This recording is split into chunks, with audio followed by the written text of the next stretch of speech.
معاملات کو جو ہے وہ پوری طرح سے نہ صرف دیکھیں بلکہ ان کا جو ہے وہ سد باب بھی کریں۔ جہاں تک اس وقت ملکی سیاست کا تعلق ہے تو عمران خان نیازی صاحب، ان کی جماعت اور ایک بڑے پاگل کے ساتھ جو چھوٹے پاگلوں کا ایک جتھا اس وقت پاکستان کی سیاست کے اوپر جو ہے وہ ظہور پذیر ہوا ہے، اس کی یہ کوشش ہے کہ ملک میں افراتفری، انارکی اور ایسے حالات پیدا کیے جائیں کہ جو عدم استحکام کو لے کے ہیں۔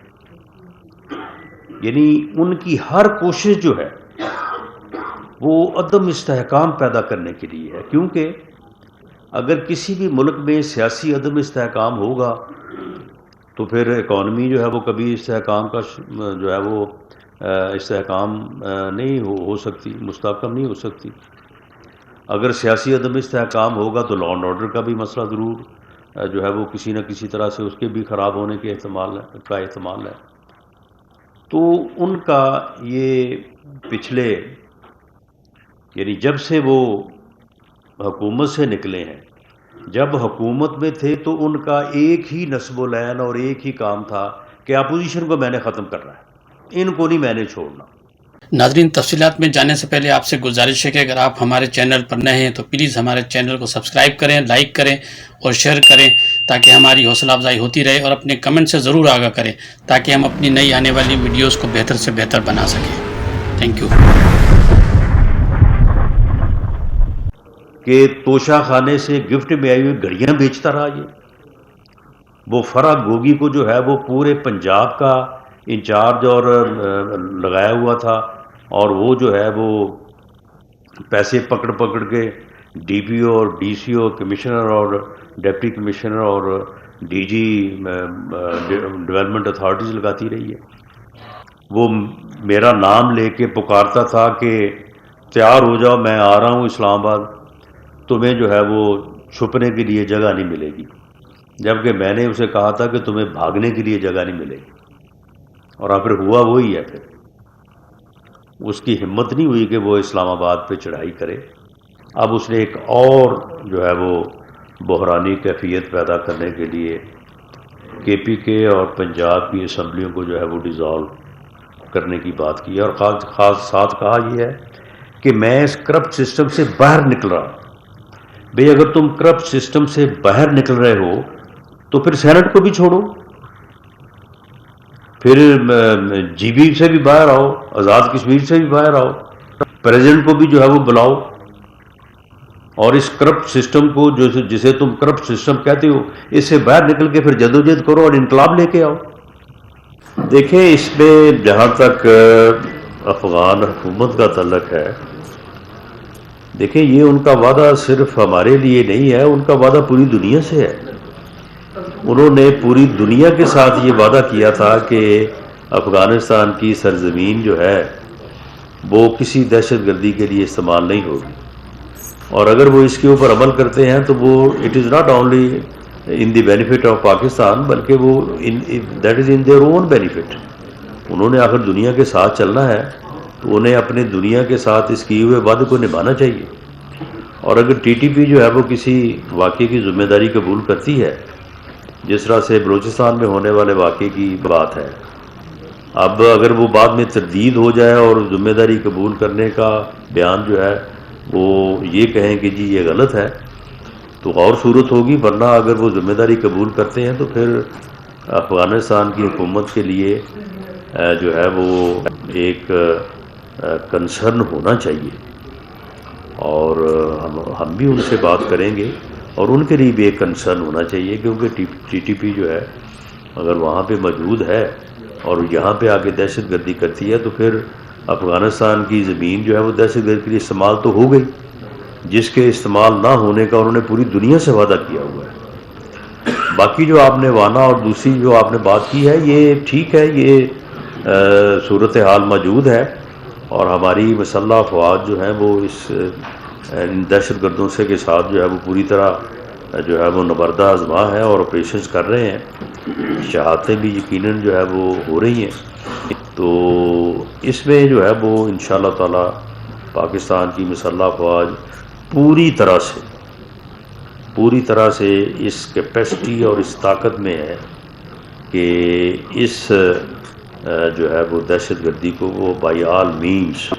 جو ہے وہ کنٹرول کرنے کی طاقت رکھتی ہے۔ پہلی بات تو جو آپ نے ملاقات سے انکار کی بات کی، یہ میرے علم میں تو نہیں ہے۔ ابھی تھوڑی دیر پہلے فارن منسٹر آف اسٹیٹ میرے ساتھ تھیں، انہوں نے یہ ذکر تو نہیں کیا۔ باقی رہی بات تحریک انصاف سے مذاکرات کی، تو سہیل صاحب آپ بتائیں کس کے ساتھ مذاکرات کریں؟ وہ پاگل خان صاحب تو یہ کہتے ہیں کہ ان کے ساتھ بیٹھنے سے بہتر ہے کہ میں مر جاؤں۔ ان کے پیچھے ہاتھ تھپکی کس کی ہونی ہے؟ ایسا کوئی نہیں ہے۔ وہ پچھلے 15-20 سال سے جس کام کے اوپر لگے ہوئے ہیں، معاملہ یہ ہے کہ ان کے ساتھ کوئی باضابطہ مذاکرات نہیں ہو رہے تھے، ان کے ساتھ کوئی باضابطہ معاہدہ بھی نہیں ہوا تھا۔ یہ بس ایک یعنی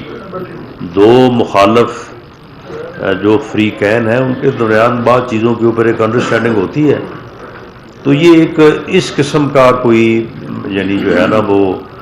سسٹم تھا۔ اس میں ان کے ساتھ کوئی باضابطہ مذاکرات نہیں ہوئے اور کوئی باضابطہ معاہدہ بھی نہیں ہوا، لیکن ہماری طرف سے یہ بات واضح ہے کہ ہم کانسٹیٹیوشن سے اوور اینڈ ابو نہ کوئی بات تسلیم کریں گے نہ مذاکرات کریں گے، اس کے تابع رہ کے وہ جو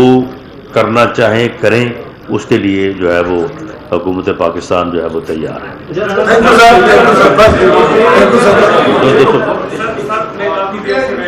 جی فرماؤ۔ رانا صاحب پہلے حکومتی وزراء عمران خان اور تحریک انصاف کو چیلنج کرتے تھے کہ آپ اسمبلیوں سے باہر کیوں نہیں آتے، اب جبکہ اب کی بار وہ اسمبلیاں تحلیل کرنے جا رہے ہیں تو آپ کہہ رہے ہیں کہ یہ ملک میں انتشار پھیلانے کی سازش ہے، تو آپ لوگوں کا پہلے کا بیانیہ ٹھیک تھا یا آپ کا بیانیہ ٹھیک ہے؟ دوسرا کوشچن یہ ہے کہ سینیٹر اعظم سواتی کو دوبارہ پرانے الزامات کے تحت اریسٹ کیا گیا، لوگ کہتے ہیں کہ یہ حکومت کی طرف سے سیاسی انتقام کا مظاہرہ ہے؟ جی سن لیں جی۔ اس کے ساتھ ایک چھوٹا سا سوال ایڈ کر جی عوام کو کب ریلیف دے رہے ہیں؟ آپ بھی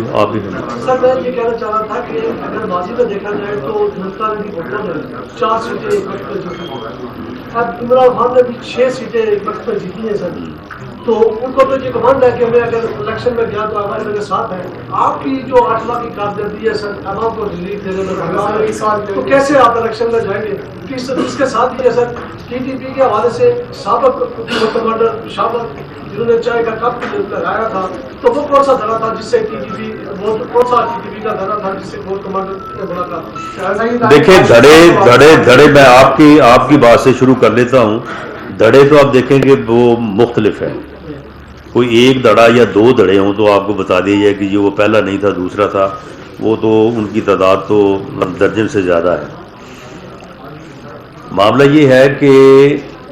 اسے اگر گمانڈ ہے نا کہ میں نے 6-7 سیٹیں جیتی ہیں، تو یہ گمانڈ جو ہے نا انشاءاللہ اس مرتبہ جو ہے یہ بالکل صاف ہو جائے گا۔ رہی بات کہ جی عوام کو ریلیف، اس میں کوئی شک نہیں کہ وہ ریلیف جو ہمارا دینے کا وعدہ تھا وہ ہم نہیں دے سکے، اور اس کی وجہ یہ ہے کہ عمران خان نیازی کی جو حکومت اس ملک کو اکانومی کو ڈبو کے اور ملک کو ڈیفالٹ کے کنارے پہ لا چکی تھی، اور آئی ایم ایف کے ساتھ ایک ایسا معاہدہ کر کے کیا انہوں نے کہ جس کو امپلیمنٹ کرنے کی وجہ سے ہم عوام کو جو ہے وہ ریلیف نہیں دے سکے، اور اگر اس کے اوپر عمل نہ کرتے تو شاید خدا نہ خواستہ ملک جو ہے وہ ڈیفالٹ میں چلا جاتا۔ تو ہمارے اس ریلیف نہ دینے کی وجہ سے جو ہے وہ نہ دینے کی وجہ جو ہے وہ بنیادی طور پہ جو ہے وہ اس کی وہ پالیسیاں ہیں اکانومی کی جو اس نے ملک میں جو ہے وہ روا رکھی۔ اب آ جائیں آپ کی بات پہ۔ دیکھیں معاملہ یہ ہے کہ جب ہم یہ کہتے تھے کہ ٹھیک ہے اگر یہ الیکشن چاہتا ہے تو جو اسمبلیاں اس کے پاس ہیں وہ توڑ دے, ان سے جو ہے وہ ریزائن کرے تو ٹھیک ہے. اب ہم کب کہتے ہیں کہ اگر اس نے پنجاب یا کے پی کے کی اسمبلی توڑی تو ہم الیکشن ہی کروائیں گے؟ بالکل یہ توڑے, لیکن اس توڑنے کے عمل میں ہم اس کے ساتھ شامل نہیں ہوں گے, ہم اس عمل کے جو ہے وہ حق میں نہیں ہے. لیکن اگر وہ اسمبلیاں ڈیزالو ہوتی ہیں تو الیکشن جو ہے وہ ہو جائیں گے. اور باقی رہی بات یہ کہ جنرل الیکشن, اس کے لیے یا تو پارٹیز کے ساتھ ڈائلاگ وہ کرتے جو انہوں نے نہیں کیا, اور دوسرا یہ ہے کہ بلوچستان اور سندھ کے جو حالات ہیں وہ حالات اس وقت نہیں تھے جب ہم یہ بات کرتے تھے. آج سیلاب کے بعد وہاں پہ جو صورتحال ہے, اگلے 6 ماہ میں تو ان دونوں صوبوں میں الیکشن ممکن ہی نہیں ہے. تو پھر ایسی صورت میں جو ہے وہ جب 2 صوبوں میں الیکشن نہیں ہوگا تو پھر کس طرح سے جنرل الیکشن ہوگا؟ اور اگر یہ الیکشن جو ہے یہ صوبے تقسیم کر کے 2 پہ 1 دفعہ 2 پہ 1 دفعہ اور جنرل الیکشن 1 دفعہ, تو پھر ٹھیک ہے جنرل الیکشن جو ہے وہ ان 2 صوبوں کے ساتھ ہو جائے گا. ان 2 صوبوں کے ساتھ پھر جنرل الیکشن کروانے کی کیا ضرورت ہے جب یہ صرف خرابی کے لیے اور سسٹم کو جو ہے وہ ڈیمیج کرنے کے لیے یہ کروانے جا رہے ہیں. ہم کوشش کریں گے کہ یہ اسمبلیوں کو ڈیزالو کرنے میں کامیاب نہ ہوں, ہم اس عمل کا حصہ نہیں بنیں گے, لیکن اگر ڈیزالو کر دیں تو انشاءاللہ تعالی الیکشن ہوں گے اور ان الیکشن میں ہم بھرپور حصہ لیں گے. اور اس کا جو گمانڈ ہے نا وہ انشاءاللہ تعالی آپ دیکھیں گے کہ اس کا گمانڈ جو ہے یہ دور ہو جائے گا. اعظم سوادی کی گرفتاری سے متعلق نہیں, وہ آپ نے کہا کہ اعظم سواتی کی گرفتاری جو ہے وہ پرانے الزامات میں نہیں, اس مرتبہ جو انہوں نے نئی گفتگو کی ہے نا اس کے پیش نظر ہوئی ہے. اور آپ مجھے بتائیں کہ جو انہوں نے نئی گفتگو کی ہے, ایک کتنے سینئر آدمی کو, سینیٹر کو زیب دیتی ہے وہ باتیں زیب دیتی ہیں. ہمیں اس طرح کا جو ہے وہ گفتگو جو ہے اور اس طرح کی بات جو ہے وہ کرنی چاہیے. جو انہوں نے 29 کو چینج آف کمانڈ سیریمنی کے بعد جو باتیں کی ہیں, کیا وہ زیب دیتی ہیں کسی انسان کو؟ تو یہ چیزیں جو ہے یہ ان کو بھی دیکھنا چاہیے. میں اب لاسٹ کیمرہ مین سوال کرنا چاہتا ہوں.